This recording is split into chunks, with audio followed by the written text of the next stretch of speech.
Assalamualaikum students, how are you all? Hope you all are good.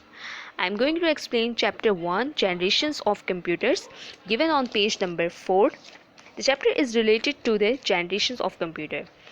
First generation second generations मैंने आपको अपनी पहले lecture में define कर दिया था.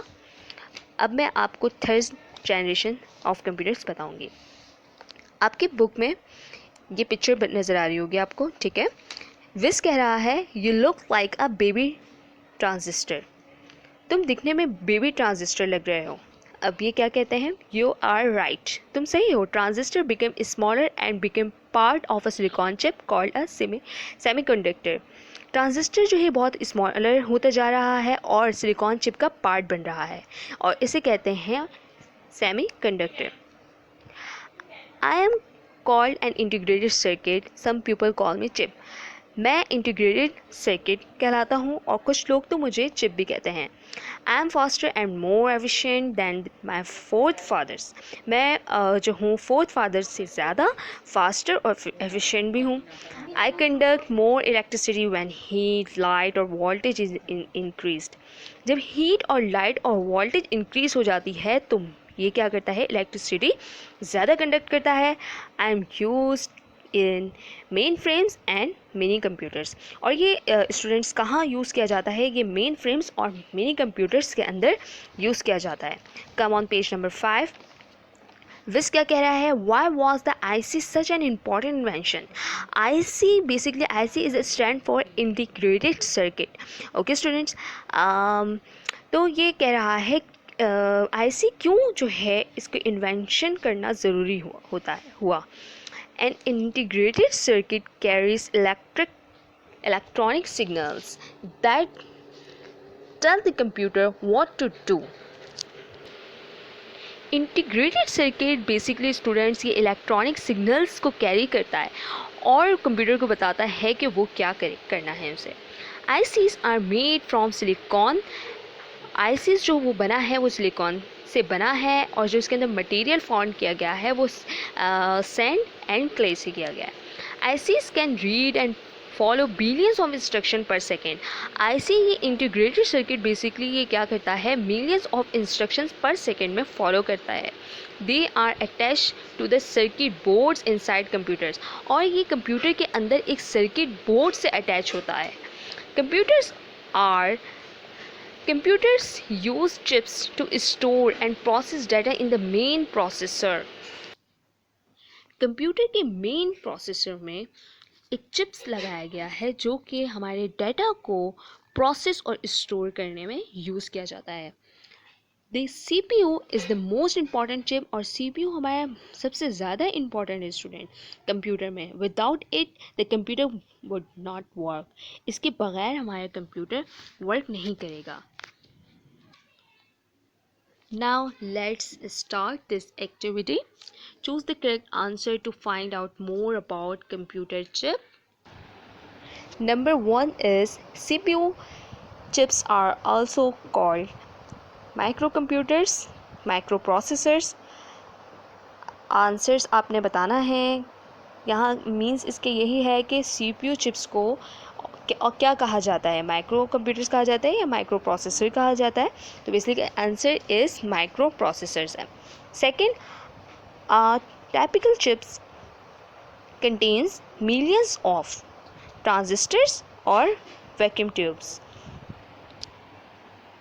बेसिकली स्टूडेंट्स आपको बताना है इसमें कि टाइपिकल चिप्स मिलियंस कंटेन्स करता है क्या, ट्रांजिस्टर्स या फिर वैक्यूम ट्यूब्स. तो आंसर्स है इसका transistors. Last one is sand goes through an amazing transformation to form silicon chips और transistors. sand जो है वो amazing transformation होता है silicon chip का या transistors का. तो basically answer is silicon chips. Now come on page number 6. विस कह रहा है and what are the circuit boards. circuit boards क्या है. A board with several chips is called a circuit board.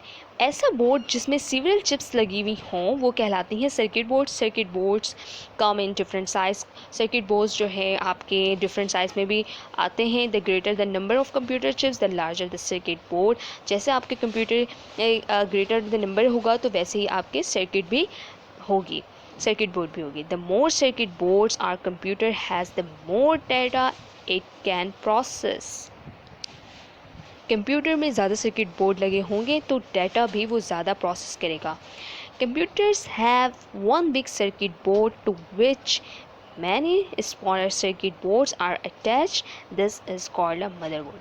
Student motherboard किसके कहेंगे? बेसिकली स्टूडेंट मदरबोर्ड कहलाता है वो एक कंप्यूटर के अंदर बिग सर्किट बोर्ड होता है, बड़ा सर्किट बोर्ड होता है जिसके अंदर मज़ीद स्मॉलर सर्किट बोर्ड्स लगे होते हैं, उससे अटैच्ड होते हैं, तो बेसिकली वो मदरबोर्ड कहलाते हैं। Nowadays we use micro computers. आज के दौर में जो हम यूज़ कर रहे हैं वो माइक्रोसॉफ्ट कंप्यूटर यूज़ कर रहे हैं। Micro computers are 4th generation computers, और ये 4th जनरेशन कंप्यूटर है। ठीक है, यहाँ पर आपको एक गिवन है पिक्चर, ये किसकी है, ये कौन है?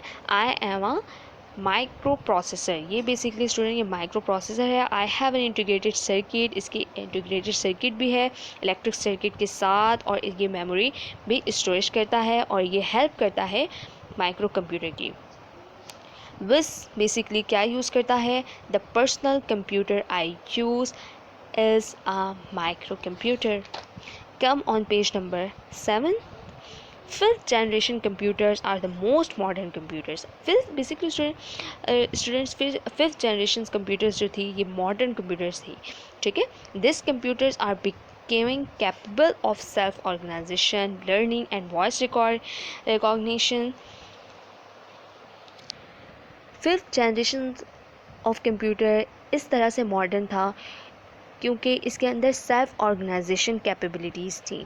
ठीक है स्टूडेंट, और इसके अंदर लर्निंग एंड वॉइस रिकॉग्निशन भी मौजूद होती है। और इनन्यूमरेबल सीपीयूज़ जो भी यूज़ किया जाएगा वो भी 5th जनरेशन ऑफ कंप्यूटर्स के लिए यूज़ किया जाएगा। Computers that belong to this generation are most efficient, accurate और smaller. They have high computing speed.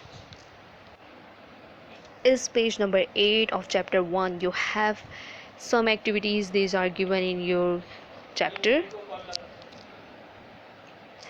Label the computers and devices, match the computers to the devices they used. So students, this activity for you have to perform this activity. Is page number 9. Fill in the blanks with the names of the correct devices. Fill in the blanks है आपको correct names के साथ आपको इस devices के name बताने हैं। यहाँ पर आपका चैप्टर ख़त्म हुआ। स्टूडेंट्स, वोकैबुलरी वर्ड्स ये आपको अपने कॉपी में डन करना है। Number 1 electronic signals, number 2 components, number 3 overheated, number 4 reliable, number 5 efficient, number 6 semiconductor, number 7 circuit boards, number 8 processor, number 9 voice recognition, last one is accurate. Students, it's working time for you. Question answer. Question number 1 is, why did vacuum tubes need to be replaced? Vacuum tubes को क्यों ज़रूरत पड़ती थी replace करने की? Answer is vacuum tubes needed to be replaced because they consume a lot of electricity, they often got overheated and broken down. एक तो problem ये था कि बहुत ज़्यादा इलेक्ट्रिसिटी यूज़ करती थी और ओवरहीटेड हो जाती थी, और जिसकी वजह से वो काम करना भी बंद कर देती थी। Question number 2 is, which device was used in second generation computer? Was it a successful venture? So second generation में कौन सी यूज़ होती थी? We know, we talk about it in our lecture. Transistors. Transistors were used in second generation computer. It was a successful venture because they were smaller, cheaper and used less electricity and were more reliable. ये बहुत ज़्यादा ये successful venture थी because smaller भी थी, cheaper भी थी, less electricity use करती थी और मोर रिलायबल भी थी। Question number 3 is why was the invention of the integrated circuit an important milestone? Answer is the invention of the integrated circuit was an important milestone because they could read and follow millions of instructions per second. Integrated circuit milestone के लिए इसलिए बहुत ज़्यादा important थी क्योंकि ये million second में instruction solve कर लेती थी, रीड करती थी। Question number 4 is what is a circuit board? Circuit board क्या है? Answer is a board with several chips is called a circuit board. Larger circuit boards can process more data. Board में several chips होती हैं जिसे कहलाती हैं circuit board and larger circuit boards can process more data.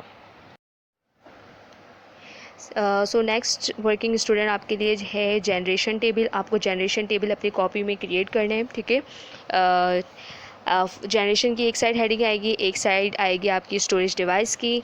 Generation side में आपने लिखना है फर्स्ट जनरेशन और इसकी स्टोरेज डिवाइस उस वक्त कौन सी यूज़ की गई थी, vacuum tube.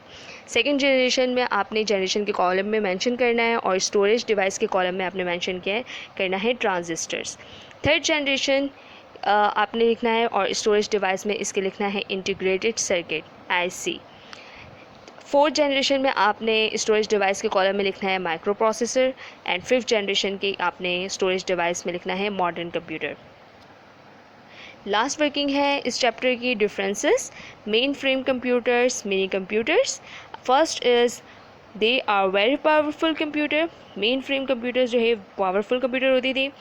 Mini computers they are less powerful computer, ये लेस पावरफुल होती थी। Second is they are more expensive. Mini computers they are available in cheap rates. Main frames जो कंप्यूटर्स होते थे वो एक्सपेंसिव होते थे, जबकि इसके मुकाबले में mini computers available cheap rates में मिलती थी। लास्ट डिफरेंसेस इसका है hundreds of people use main frames computers at a time. Main frames computers को एक वक्त में 100 पीपल यूज़ कर सकते हैं, जबकि mini computers fewer users use mini computer eight a time, जबकि इसे कम यूज़र्स जो है एट अ टाइम यूज़ कर सकते थे। लास्ट डिफरेंस है large organisations use main frame computers, medium size companies use mini computers. Main computers जो है वो लार्ज ऑर्गेनाइजेशन जो बड़े पैमाने पर होती हैं कंपनीज़ वो यूज़ करती थी, जबकि मिनी कंप्यूटर्स को मीडियम साइज कंपनीज़ यूज़ किया करती थी। Thank you.